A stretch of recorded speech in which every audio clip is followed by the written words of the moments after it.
Hello friends, আজকের আমি তোমাদেরকে দেখাবো ঝাল ঝাল চিকেনের রেসিপি। চিকেনটাকে প্রথমে ভালো করে নুন ঝাল হলুদ দিয়ে মাখিয়ে নেব। মাখিয়ে আমি কিছুক্ষণ চিকেনটাকে রেখে দেব। দিয়ে আমি এবার মশলাতে চলে যাব। মশলাতে পেঁয়াজ ধনেপাতা টমেটো কাঁচা লঙ্কা আদা রসুন আমি সব রেডি করে রেখেছি। এরপর কড়াতে চলে যাব। কড়াটা হালকা গরম করে নেব। নিয়ে তেজপাতা দিয়ে দেবো। তার সাথে আমি একটু শুকনো লঙ্কা ফেলে দেবো। দিয়ে নাড়াচাড়া করে নেব। আমি যেহেতু উনুনে করছি আমি হালকা জালেই করছি, তোমরা গ্যাসেও হালকা জাল দিয়ে করতে পারো। তারপর আমি সাদা তেলটা দিয়ে দিচ্ছি। তোমরা চাইলে সর্ষের তেলও ব্যবহার করতে পারো, আমি রিফাইন তেল ব্যবহার করলাম। দিয়ে একটু নাড়াচাড়া করলাম। আমি কিন্তু খুব কম তেলেই চিকেনটাকে রান্না করব। এরপর আমি একটু কাঁচা জিরে দিলাম। কাঁচা জিরে তরকারির টেস্ট হওয়ার জন্য আমি দিয়ে দিলাম গরম তেলে।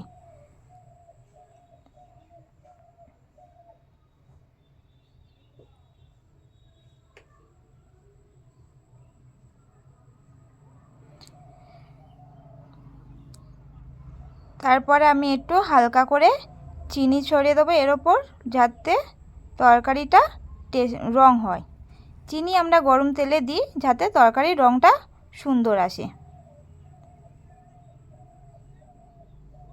তারপর পেঁয়াজটা দিয়ে দিলাম। পেঁয়াজের সাথে সাথে আমি কাঁচা লঙ্কাটাও দিয়ে দেব। দিয়ে একসাথে নাড়াচাড়া করে নেব।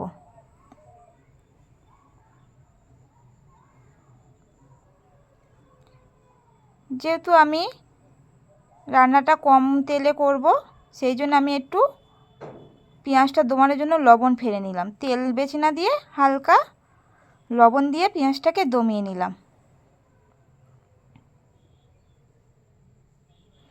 এবার লঙ্কাগুলো আমার যেহেতু চেরা করা নেই, সেই জন্য আমি একটু লঙ্কাগুলো খুন্তি দিয়ে কুচি কুচি করে নেব।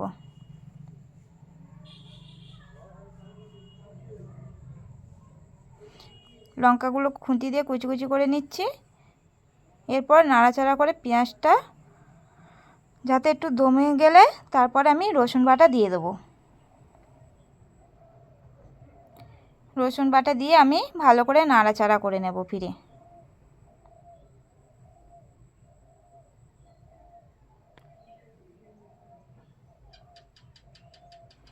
এরপর আদাটা দিয়ে দিলাম কিছুক্ষণ পরে। দিয়ে আদাটাকেও নাড়াচাড়া করে নিলাম।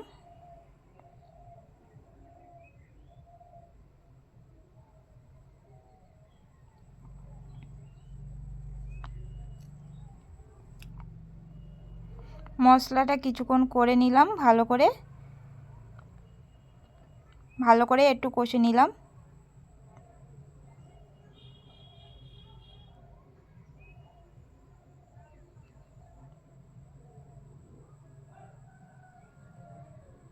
তারপর আমি টমেটোটা দিয়ে দিলাম।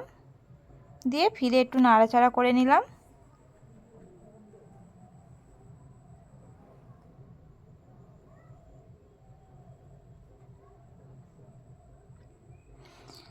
এবং ধনেপাতাটাও দিয়ে দিলাম। আমি ধনেপাতা কষার সময় দিই, তোমরা চাইলে তরকারি ফোটার সময় বা তরকারি শেষেও দিতে পারো।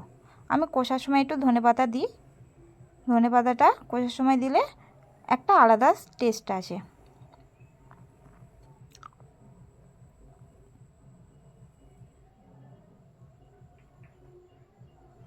এবার লঙ্কার গুঁড়ো তার সাথে হলুদ গুঁড়ো দিয়ে দিলাম। দিয়ে ফিরে একটু নাড়াচাড়া করে নেব। লবণটা এখন দিলাম না, যেহেতু পেঁয়াজে আর চিকেনের লবণটা দেওয়া আছে, সেই জন্য এখন দিলাম না।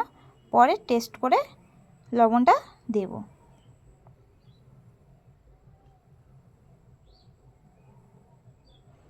এরপর মাংসটা দিয়ে দিলাম। দিয়ে ফিরে একটু ভালো করে মাংসটার সাথে মশলাটা কষে নেব। বেশ অনেকক্ষণ ধরে কষবো।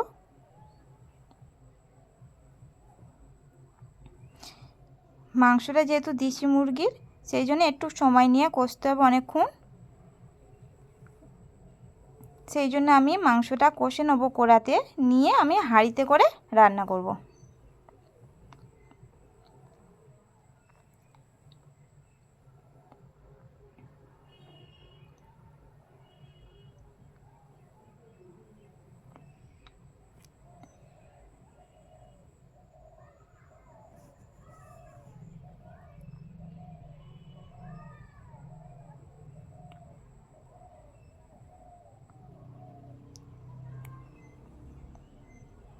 এরপর একটু আলুটা দিয়ে দাও। আমি আলুটা আগে থাকতে ভেজে রাখিনি, অনেকেই ভেজে রাখতে পারো। আমি যেহেতু দেশি মুরগি করব সেই জন্য ভাজলাম না, একেবারে কষে নিলাম মাংসের সাথে আলুটা।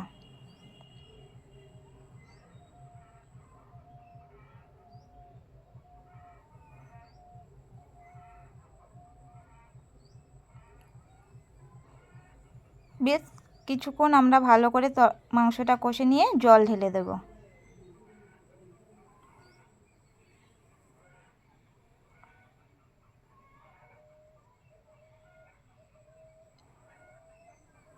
জল ঢেলে ভালো করে নেড়ে চেড়ে নিয়ে আমি তারপর মাংসটা হাঁড়িতে ঢেলে দেব।